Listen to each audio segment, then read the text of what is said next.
to the Startup Grind.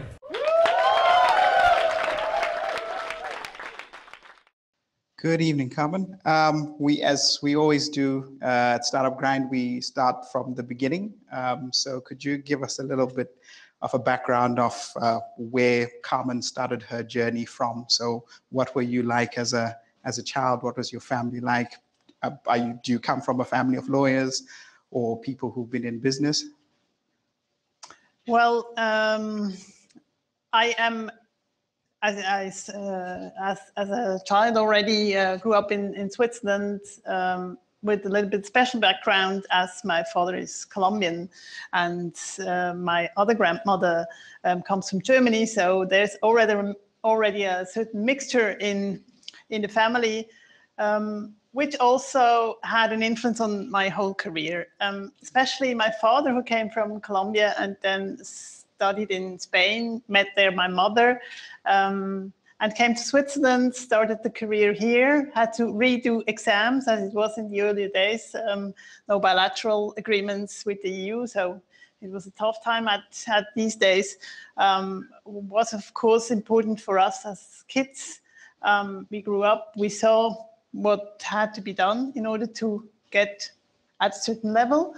And that's, of course, the experience that we took with us. And that's what they also influenced us. I think both of us. I have a sister also who has also done her way through the different education levels.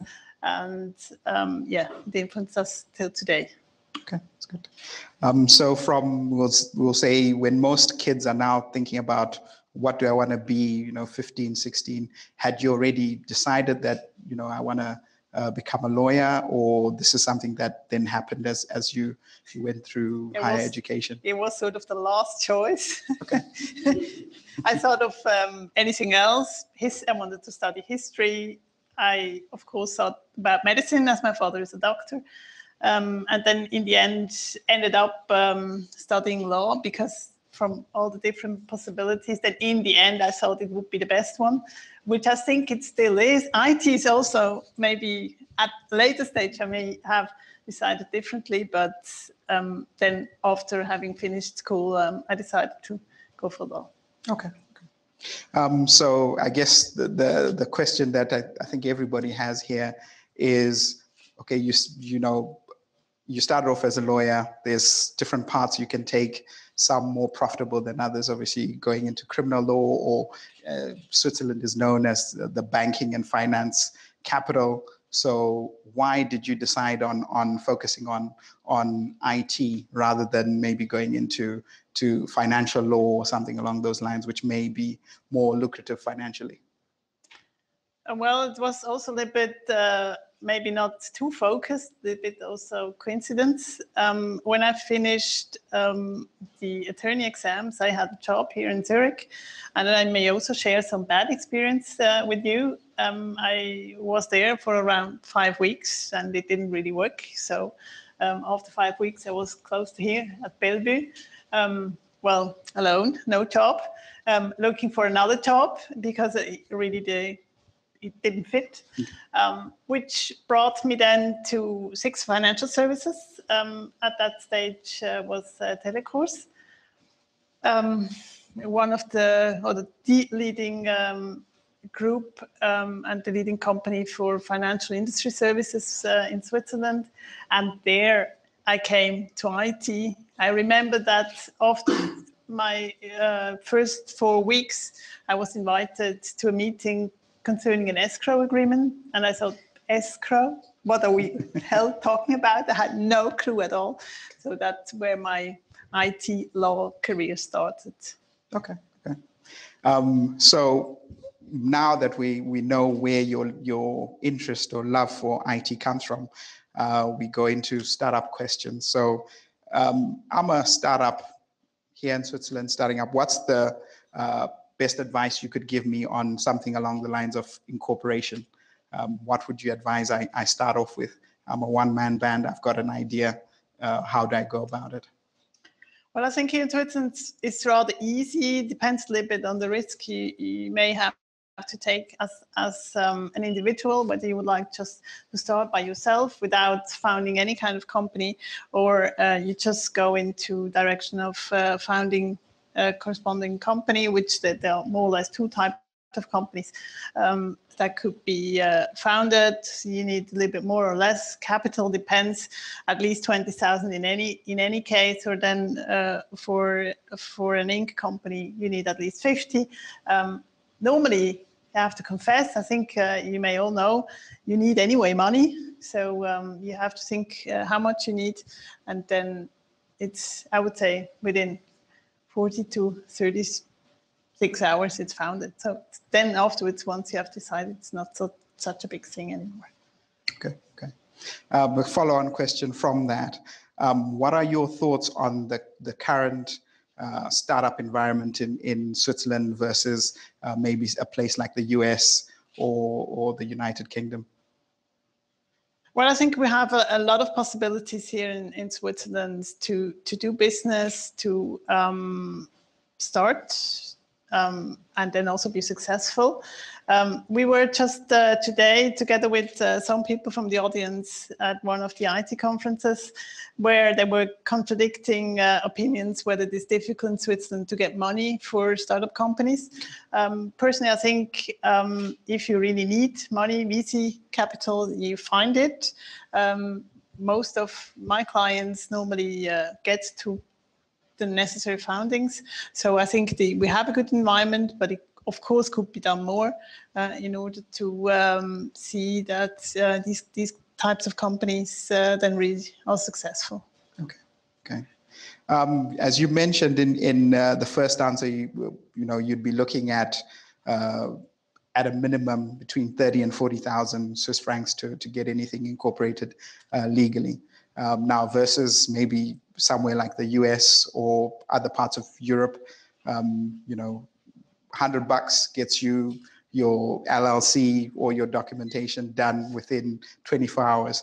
Do you think that's an area where I know traditionally the reason behind it was most of the businesses that were started would be capital intensive manufacturing, etc.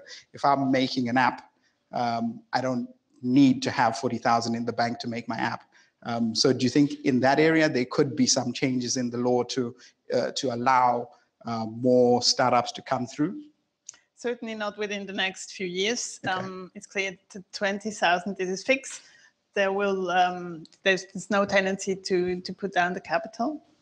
I think. Sorry, I think.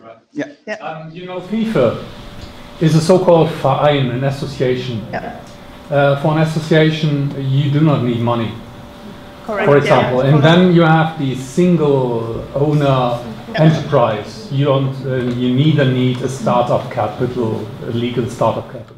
Totally agree. Yeah, totally agree. We're talking about founding a company, so this is of course then different for an association, or if you just start. I mentioned that earlier. This is totally correct. You can just start. It depends on liability questions, whether you would like to have a certain, I would say, a certain insurance that you will not be sued directly as a person, which would obviously be the case if you don't have an if you don't have a corporation, a company in place. But otherwise, of course, you can do. There are a lot of single persons doing just their business without further steps or introducing founding a company. It's totally correct, of course. Okay. Yeah. It's just a legal protection. It is a legal protection, yes, and depends really on the business you're doing. For example, everything that is rather related to consultancy, a lot of coaching, these people do not really need maybe this additional securities, but normally may make sense at one stage or the other to change it. It's also related to tax questions and so on, social security. You may just have to look at, but very often it just makes sense to start and then maybe also to adapt the structure at a later stage. Depends on the business, really. Okay. You also mentioned talking about funding and startup taking cash in. quite a few of the technology startups end up knocking on either angel investors or VCs for money. What advice would you give somebody before they take that journey? What should they prepare in terms of from a legal perspective? Maybe this is then less legally related, but normally related to financials. Really prepare the business case, of course, get in touch with people and see what kind of needs these have. Normally it's really business case related, know the products, good presentations in order to get the money then in the end from them.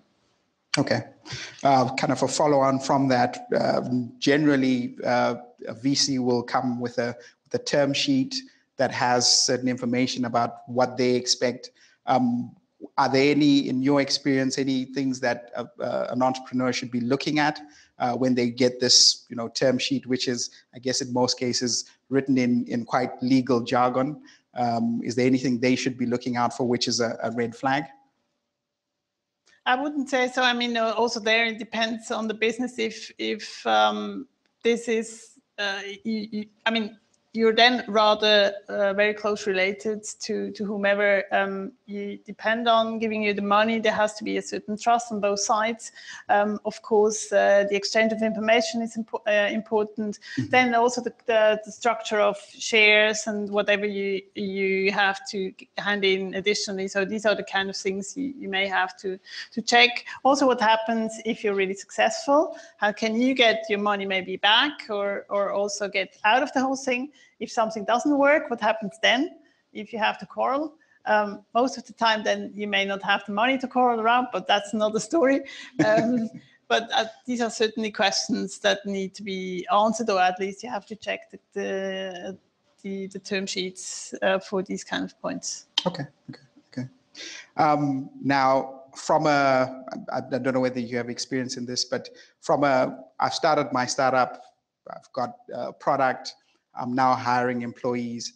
Now, what advice would you give to someone who's at that stage where they're now looking at getting people who are on full time and are not part of the co-founding body in terms of how do they cover themselves and what are the things they have to prepare for? I'm not sure whether I understood the question correctly. I mean, normally, of course, you have to see what kind of skills you really need. Mm-hmm. Employment law is maybe not that strict in Switzerland as in other countries. So, I mean, if it doesn't work at all, if business doesn't work the way you think you should have, and then you have to dismiss or just, I would say, maybe cut down things, then can be done rather easily here in Switzerland. Unfortunately, some people do not understand that, but I think this is, everything has several sides, and this is maybe also from an employee point of view, not always so nice, but it gives you the necessary freedom in order to go forward and then really work with professionals in order to push your own business. Okay, that's what I was getting at in terms of what would happen in the situation where obviously I ran out of money, etc. So I think you've answered that. Coming back to share structure, most startups can't afford to pay the high salaries that a UBS and so on could pay, so would be looking at giving some sort of share options, etc., etc. Are there any things that a founder should be thinking of when they look at how they structure those options for employees? Well, there you have to be careful to whom you give these kind of rights. Mm-hmm. I mean, once you give them, you're also obliged then to do the next steps once you're successful, and then you may not really want that anymore. So, and you cannot get out. We had several also situations where clients then want to get out the whole thing. You just really have to be careful to whom you give that. And I think for some employees, it might be a good choice, but not for all. So you really also have to discuss that with your people, especially if you're small teams at the beginning, that this is really the right structure and the right way to go together. Okay. Also around that topic, more around co-founders. You know, I've got an idea, I started up, I meet somebody, I want to bring them on board as a co-founder. What sort of documentation would protect me from maybe this person walking away with the idea and starting it off elsewhere, B, when we're in a situation where we've worked together for the past 2 years, but it's not working out, and we want to go our separate ways. What sort of things would I have to think about before actually engaging this person? Well, I always say, and I think some of the audience made that experience. We discussed that with in several structures, that first of all, I think you have really to see that you make business together, that you develop the ideas and not talk about, I know, I mean, it's my business. I like to earn some money, but nevertheless, try it out together, go forward, try to get business, try to make your first invoices, and then afterwards, try to structure your partnership. Then it is important to have the necessary contracts in place, so that you can get out, state clearly what kind of IP belongs to whom, whether it comes into a company or remains with one of the co-founders. That can have, of course, an influence. Don't forget about domains, trademarks, and these kind of things. This is important. And I mean, we were discussing before associations or then single persons. There you don't really have that protection, just belongs to the person you're working with. So there you can not really make a transfer to a company. These kind of things have to be checked. There are a lot of quarrels around that, to be honest. Within law firms, okay. Within other companies, this is just the way I think human beings are. Sometimes it works and sometimes not. Yeah. So try to protect yourself once you know that it really you may start successfully your business. Okay. Kind of a follow-on question from that one with relation to IP. Now, within Switzerland, what would you suggest for somebody who maybe has a great idea, they want to protect it, they think, this could be something that could be replicated?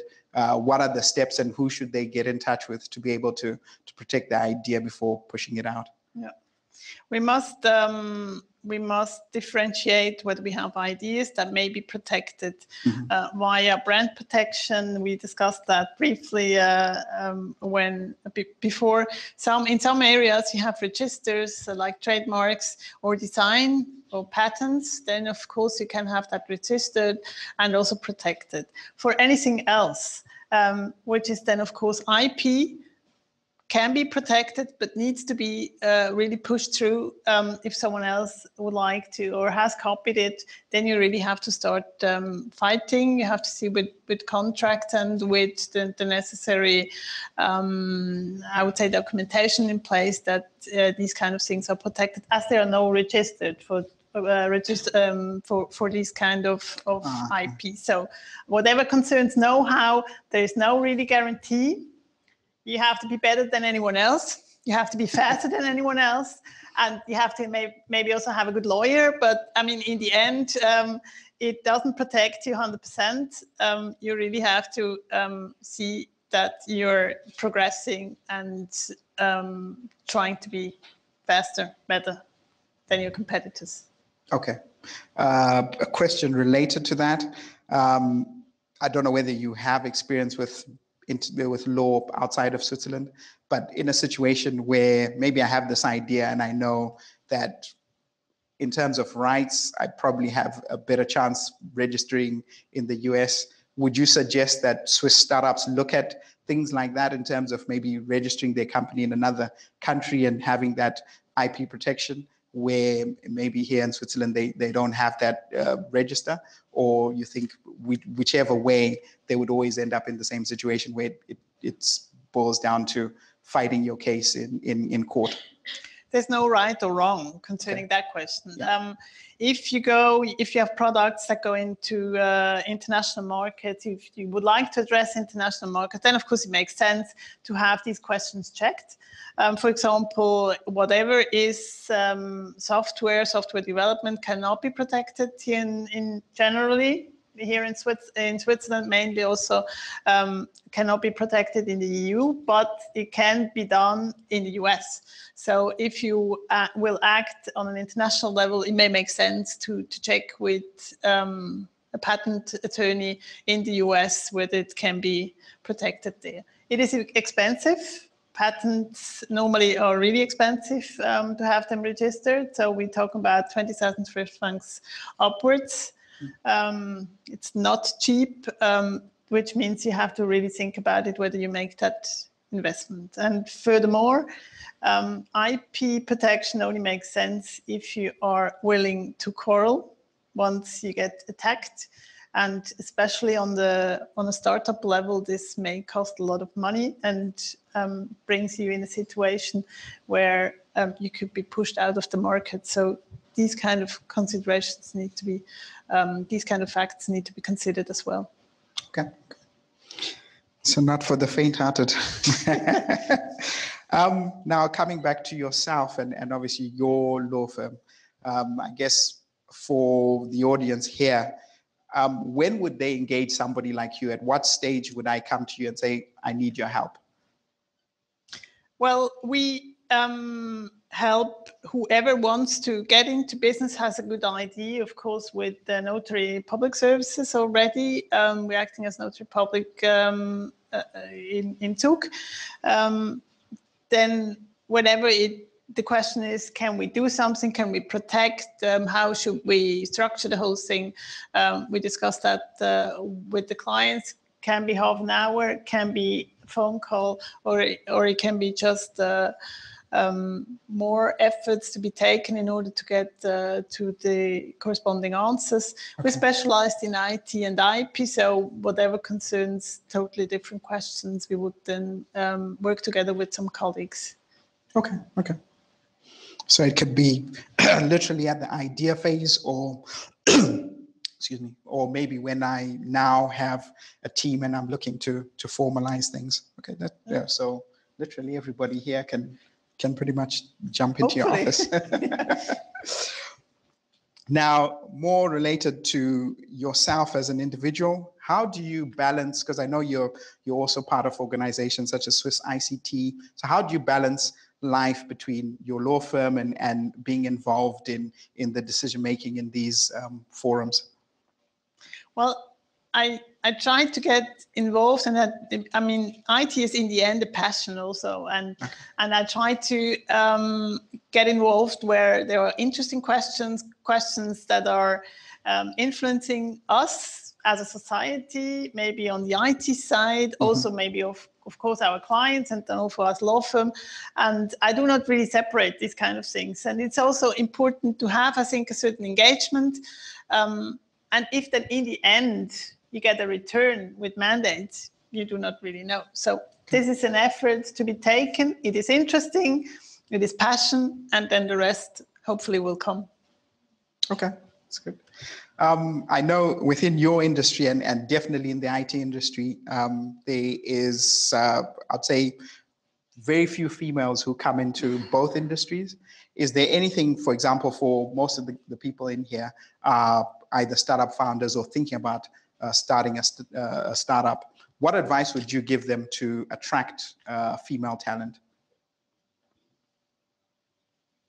I don't know whether I can really give an answer on that. I mean, independently of whether male or female, people need to be very much involved, need to love what they do, and to introduce quotas and these kind of things is maybe a little bit more difficult in our area where there are not that many females. So I think to pick out people who are really engaged and want to also bring things forward would be the most important thing. Okay, okay, that's good. Also, more of a personal question. When in your career have you maybe failed or felt that you've not done your best, and how did you come back from that? How did you recover from that? I think we discussed already one situation, which was very difficult right after my law exams, which brought me, first of all, into the direction of IT career. And I always say, everybody can get into the situation where it is difficult, where it can, maybe you're not successful, you lose a case, you lose a job, but the question is not how you get into that, but how you get out of it, and you have to fight. And then I think you can just do the next step. And this was also the case there where I got a new job. The recommendation from my former employer was, well, just forget about it and don't tell anyone. That's not the way I would do it. And I haven't done it. And I'm glad till today that I just fought, and which was also important for my own career. Okay. Now, coming back to yourself again, are there any motivational quotes, motivational books that you look to when you need inspiration? Well, a lot, I would say, okay. Depending a little bit on the situation. Maybe not specifically one that I can say I take always that one because it's the most inspiring one. But there are several ones, yeah. Books are anyway something that are always somewhere nowadays on any kind of tablets. Yeah. We use quite a lot, but I would say not a specific one right now. Okay. No problem. Now coming back to your career, have you in your career had anybody who's mentored you, given you advice as you've come up? And what would be your advice in terms of to anybody here in terms of looking for a mentor? I had one or two persons that influenced, first of all, the step for to go for my own law firm, which was today's CEO from the Burkhalter Group. Here, an electrician company, a broad one here in Switzerland, who told me, well, you have to have a very clear focus. You have to work for that and do it then afterwards with a lot of energy, clearly put things on the point. And I think that was one of the best recommendations. I didn't 100% follow that because I was a little bit afraid. But in the end, now after some years of working as an independent lawyer, I must say it may even have ended up better doing that right from the beginning. But it was also a little bit a question of courage. And one of the other persons I met on one of the international conferences is a lawyer from the US. And there I got out of my own motivation in touch with her. She's a very successful partner in one of the very big law firms in the US. And we keep staying in touch, and she gives me good advice once I think I need some extra spirit concerning acquisition or any kind of other recommendations also from female to female, which is very interesting to see how she does it. Okay.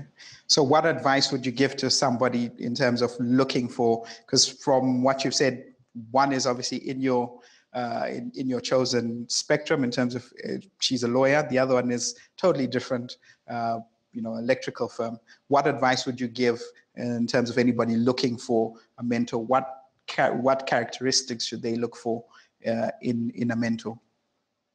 I think it is important that the person seems to somehow fulfill what you would like to get back. Or, for example, it's also on my own career, the lady already achieved what I would like at least part of it to become. Okay. So it was interesting to get that experience also back.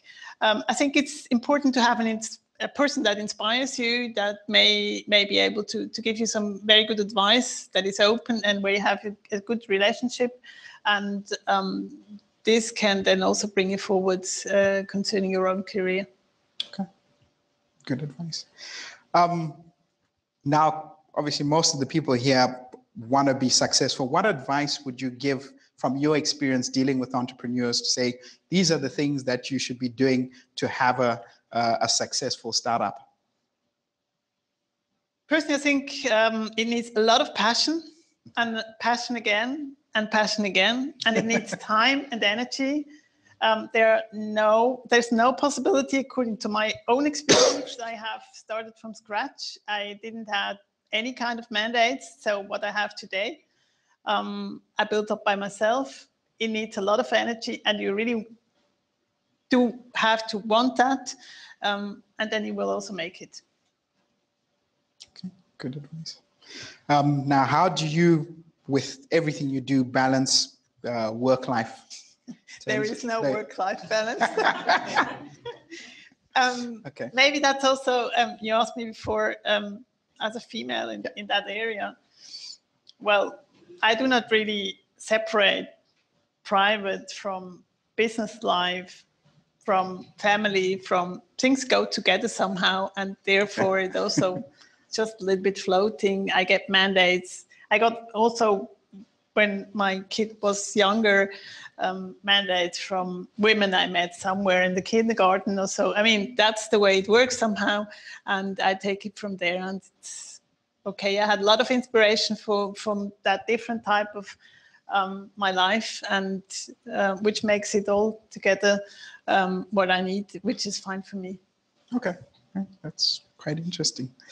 Coming back to startups, what would you say are the challenges for Swiss startups to make it globally? We've had quite a few relative successes, but all of these successes have then moved out of Switzerland. So we've had Get Your Guide, which moved to Berlin. We've had Home Away, which moved to London. What advice would you say would actually give a successful Swiss startup that stays in Switzerland? What things need to change? Well, I think the access to other markets and then also networking possibilities is really important, not to be afraid, but to go out and use that connections, also the different possibilities that are offered, be it from the state, be it from other associations. They should be used in order to make the next steps. And then, of course, partnership, maybe with bigger firms, with people who have experience in order to go with them, can also have a negative impact. I've had clients who went with very successful big partners, had then quarrels and nearly failed because, of course, you get in the David-Goliath situation, no? So it can also be difficult, but I think together with a certain background and with the different stakeholders, you may be able to make it. Okay. We've had a startup founder who was on here who did exactly that, and in the end had to kind of break away from their partnership with the larger organization. Now, obviously, as a startup, you have the disadvantage when it comes to negotiating. Mm-hmm. What advice would you give in terms of when somebody's approaching, let's just say, a Google or a Microsoft and wanting to partner? It is not an easy situation, and I think you have to stay I mean, what made you successful and also attractive to these big firms is the ideas and the competitive advantage you have had or built up. Mm-hmm. And I think you have to work very, very strong on that, keep that in order to stay attractive during negotiations. Nevertheless, don't give up too early. If they're interested they normally come. That's why they started the discussion. So it doesn't mean that you have just to sign whatever they present you. So you still have the possibility to negotiate. And then also maybe not really a legal advice, keep maybe some of the important things for you. You don't have to hand out everything, especially if you deal with very large companies, especially in the software area, because it could end up in difficult situations, and then you need a joker. Okay, that's, I think, very good advice. Now, coming back to you, what advice would you give young Carmen today, obviously with the experience that you've had? What advice would you go back and say, well, maybe don't take this path or do this early or whatever it is? I think maybe I would give her the advice to be even maybe less afraid and do some steps earlier. Okay. But for the rest, I think it was interesting and still is interesting the way it works. Okay, that's good. With regards yourself, have you experienced what would be classed as I've made it moment, where you think, okay, yeah, now I've got there, or not yet? Yes, I think we are since a few weeks on the list of preferred law firms of UBS. So that we are 3 partners, so we are not so big. Congratulations. Yeah, like that one. Okay, that's good. And okay, with that, I've made it moment. Are there still things that you have in your mind to say, okay, this is what I'm going for next? Well, Credit Suisse is still missing. We have a guy from Credit Suisse, so you can get the conversation started. Also, around startups and the idea of going for globally, what advice would you give to a startup? Would you say that the best advice is, you've got your registered company in Switzerland, register everywhere in the world where you think you'll do business, or it's fine for you to operate from here and kind of do different maybe trade agreements or whatever it is as you grow? This is individual. It depends totally on the business. It is, of course, I mean, Switzerland has a lot of advantages, but also some disadvantages. Mm-hmm. It may make sense to have some representation, some company or daughter company in the EU or elsewhere. Mm-hmm. This depends. Can have tax advantages, can have other advantages. So you really have to have a look at it individually. It cannot be a general answer. Okay. I would say. All right, okay, that's no problem. Now coming back to yourself, when you retire, what would you be? What would you want people to know you for? I think that what I did with a lot of energy and passion, mm-hmm. That people could trust. In my work, in my words, the way I work. This is important for me, and hopefully we'll also be able to look back and say, well, that's what I did. Okay. We had a couple of questions that were sent in, so I'll ask those questions. We had a question from Carl, and his question was, would we be able to copy radio stories from, for example, the BBC World Service and broadcast them on our app? Or I guess the question is, what would we need to do to be able to do that? Do we need to actually get in touch with BBC and get some sort of copyright, or is it something that we can do without doing all of that? I must confess, I really would, I mean, it gets rather specific, so cannot answer any questions just like that. According to my experience, you would have to get in touch or then see with the corresponding collection agencies whether you get the necessary rights to broadcast that here in Switzerland. Okay, all right, so you definitely need to get that. I think you have touched on this, but I'll ask the question again. There's a question from Matias, which is they founded a financial portal here in Switzerland and have I guess, a way of calculating investment strategies. And what they want to do is protect that method of doing that. Is there the specific thing they need to do to be able to protect that? To protect the know-how as such is very difficult. If you have a certain method behind that is also linked to technical means, which means related software or software supported method, they might be possible to protect that, maybe less in Switzerland than elsewhere, especially the US. Okay, all right. So set up a company in Delaware, Matias. Ask a follow-up question. Yeah.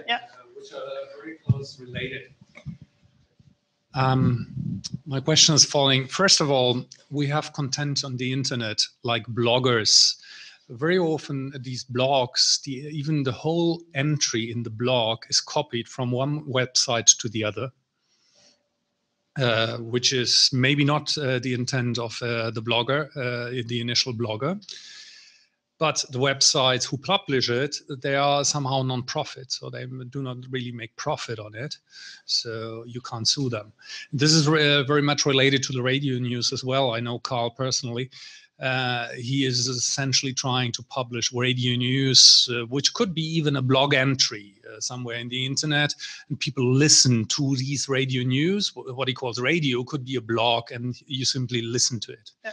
How do you consider this situation, the legal situation for this copying around in the internet? Well, I mean, normally what you create as content is IP protected, that's clear, but I mean, the issue and the problem is then really to bring whoever has copied it and used it elsewhere in the net to either take it down, not do it again, whatever, needs quite a lot of efforts. Maybe in this area, it's business related or related to IP protection because you have put quite some efforts into it. Mm-hmm. Once it gets into reputation issues, it gets even worse, no? Because then you may also be violated in your personal rights. It just needs a lot of efforts to take things then away. It's not so easy to defend your rights in this context. In the end, it's a question of the one who published it has the rights on that text, so this should be respected and, if necessary, also try to push that through. The other blog copies it, and there's a non-profit blog. He hasn't made money on it. Can he still be sued? Yeah, I mean, money is only one side, no? The other side is that it has been copied, nevertheless, and used for something else, no? Don't be so. Everything is copied on the internet. Don't play the advocate of anything. The internet is full of copies. How can you sue people in the internet where everything is copied and they don't earn money on it? How do you? Is it feasible to go into court for things which are copied everywhere? But I mean, the question is, someone has obviously an interest in getting that away, because otherwise you will not consider to take legal steps, if I understood that correctly. So there, of course, someone would like to defend his own rights. Otherwise, it may not be an issue, or am I wrong?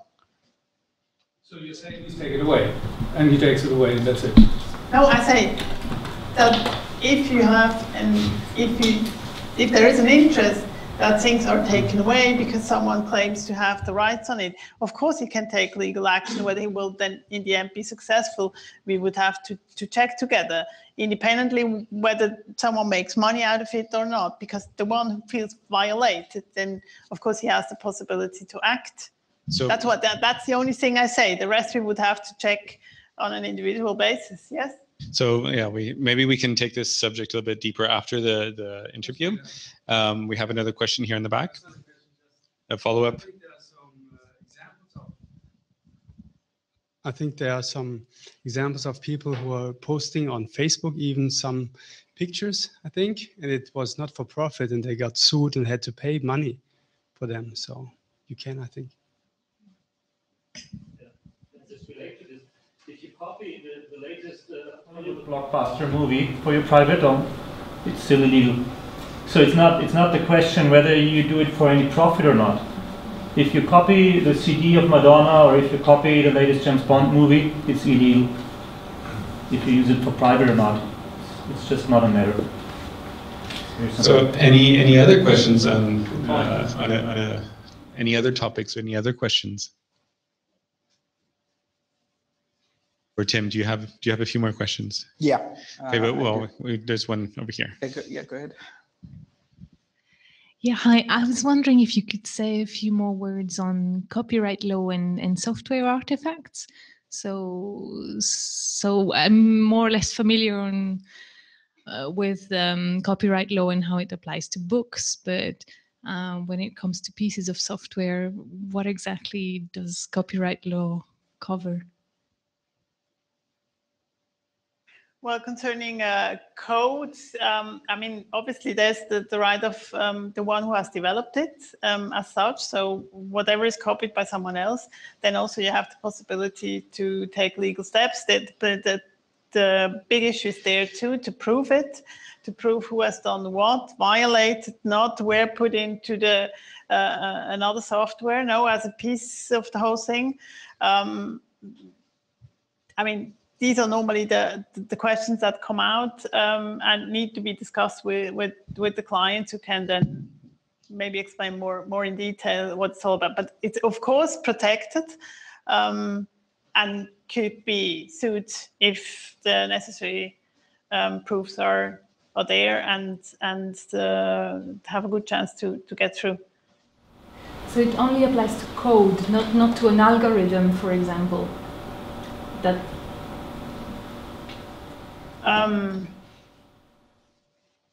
I think we would have to go and look at it into detail, but I mean, generally, also the algorithm, but I would really have to look at it on a more detailed level. Or if you reverse engineer a whole application, you don't copy any of the source code, but you reverse engineer. But there we enter into it.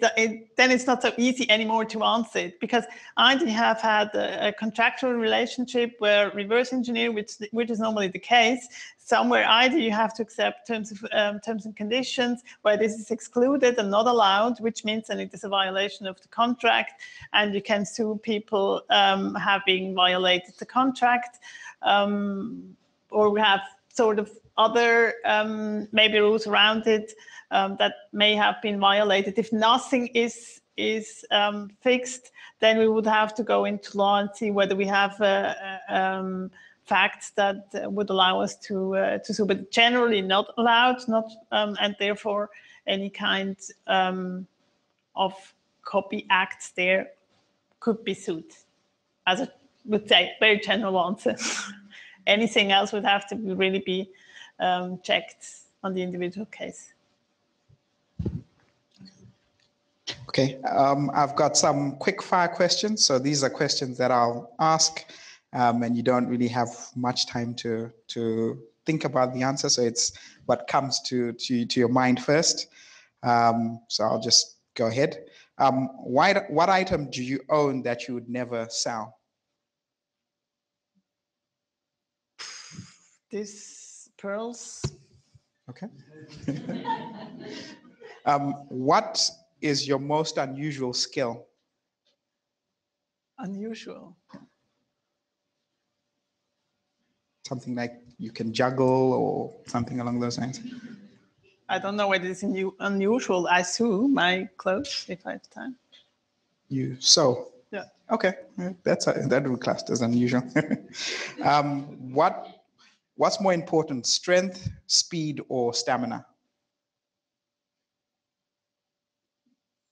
In my business, speed. Okay. What historic figure do you admire and why?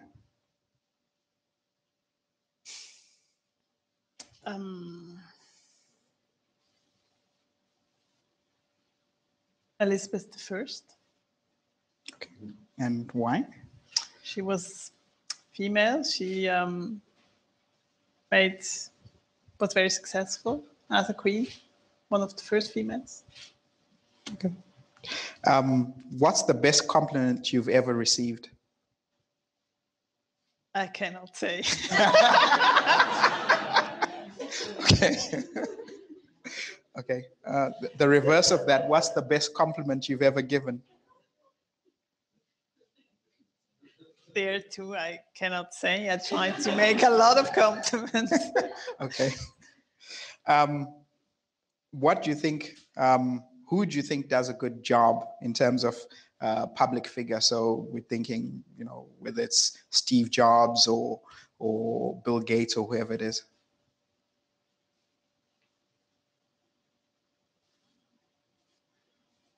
A good figure. Sometimes US president, sometimes not. At least a convincing one. Okay. Yeah. What's your favorite season and why? Summer. Why? It's warm. It's nice. True. When was the last time you tried something new?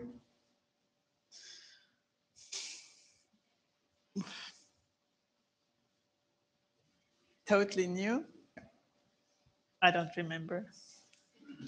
Okay. Well, you could say this. Yeah, I could have, yeah. Yeah. If you could attribute an animal to yourself, what animal would you choose and why?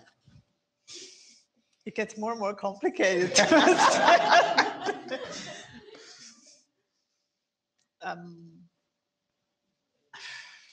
Difficult. Something nice and fast and hopefully good looking. What is that kind of animal?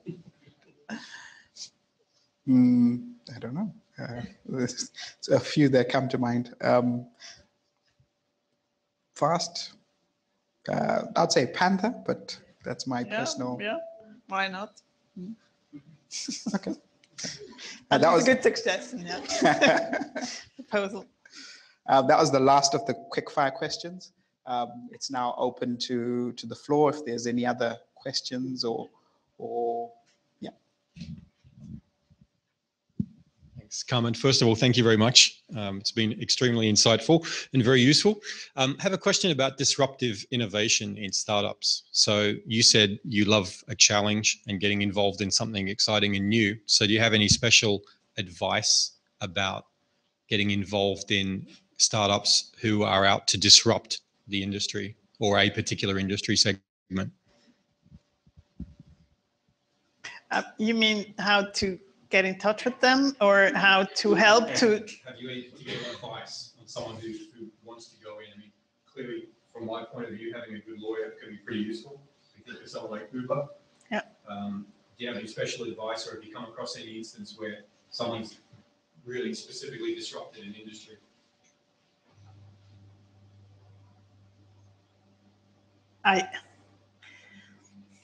I couldn't give you a general, I mean, in the end, it's individual, it's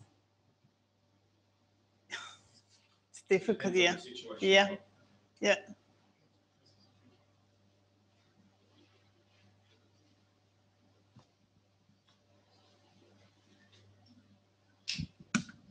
So for early startup, there are lots of legal questions. How would you say, what would be a good idea to partner with a lawyer to tackle all those questions? And how would you do, let's say, a contract? Would it be like a retainer-based contract, or how would you do that?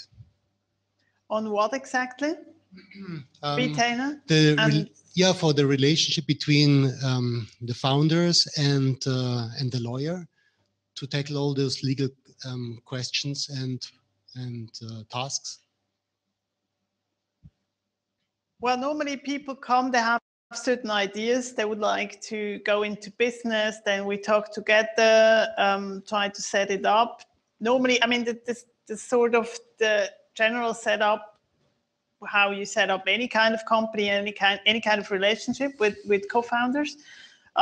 Normally, we just show what could be done, what makes sense and what less.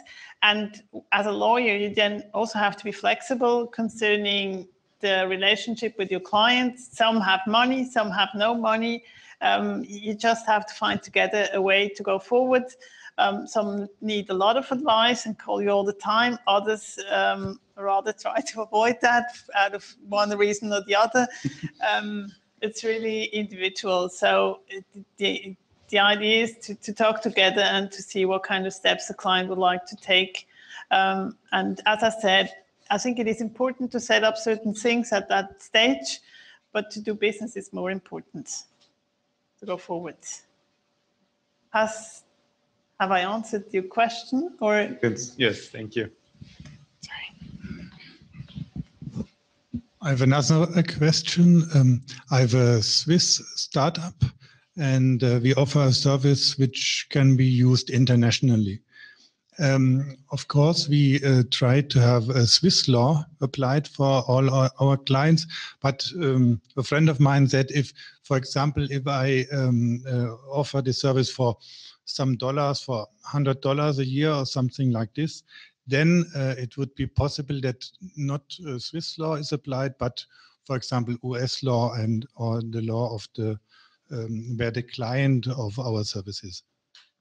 Well, the currency is certainly not the trigger point in order to change to a foreign law.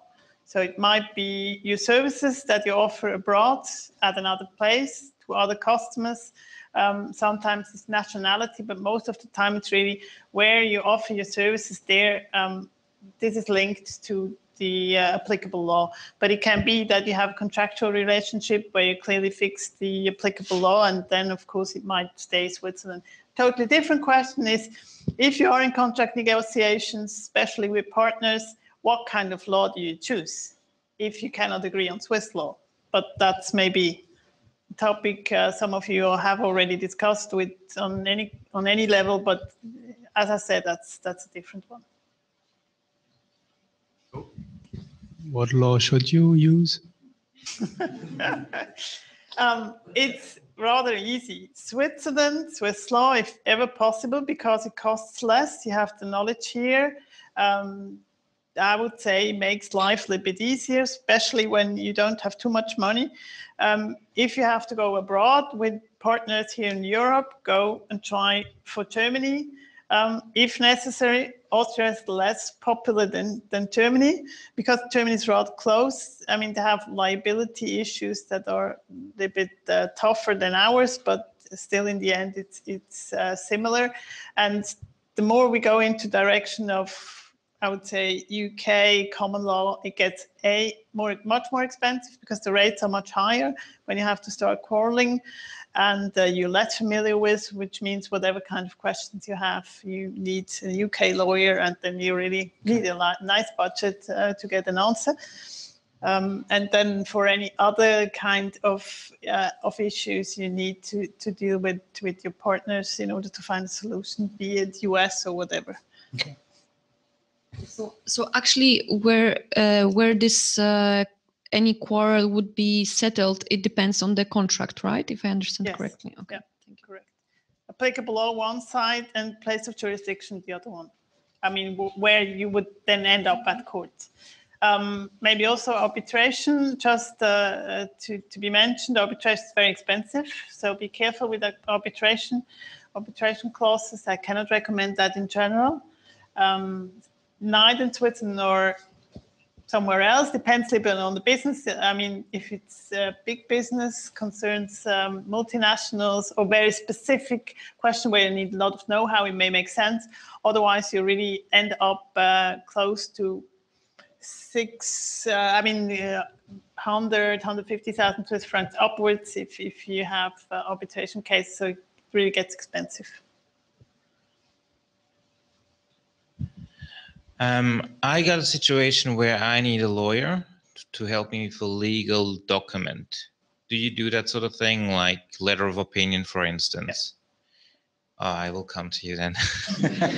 What a nice evening. No, you wouldn't believe I've been going through hell and back for last week just because GoDaddy has this rule about letter of opinion just for an SSL certificate. So if you can help with that, I would be grateful. Yeah. Okay, thanks. So we have time for one or two more questions before we wrap up.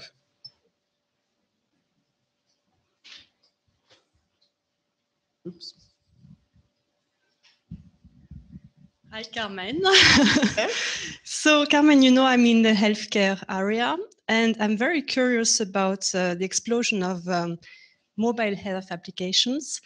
And, well, there are lots of startups designing some apps to help people to make health decisions, but it can also have these decisions can be bad for patients, like a diabetic, for example. And I wanted to ask if you know what will happen. Is it going to be more regulated to avoid these bad consequences? Do you know what's going on a bit in that area in Europe? I can mainly answer the question for Switzerland. I mean, what has been adapted and agreed by the parliament was the electronic patient, how do you call it, document that was agreed in the parliament last week. But it doesn't touch your subject. And the rest is normal liability and data protection issues. So there's, according to my knowledge, especially for Switzerland, but also abroad. No regulation to be put in place within the next couple of months, I would say. Certainly not 1 or 2 years. For the EU, I would have to check it. For Switzerland, it's for sure that there's nothing to be put in place right now. Mm-hmm. Thank you.